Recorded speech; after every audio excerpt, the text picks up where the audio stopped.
ዓለምን ሁሉ የሚያድን የእግዚአብሔር ጸጋ ተገለጠ ተብሎ በቃል እንደተጻፈ እጅግ አስገራሚ የእግዚአብሔር ጸጋ የሚገለጥበት ለተለያዩ ሰዎች ለተለያዩ ደዌ ላለባቸው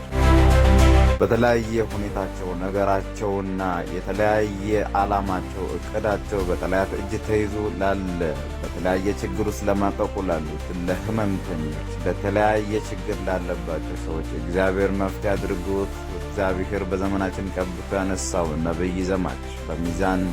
የተሻለ ኪዳን ዓለም አቀፍ ቤተክርስቲያን በደቡብ ምዕራብ ክልል በቤንች ሸኮ ዞን በሚዛን ከተማ ውስጥ እጅግ አስገራሚ የሆነ የእግዚአብሔርን እጅ የምታዩበትን ቦታ ልጋብዛችሁ እወዳለሁኝ። ተባረኩ።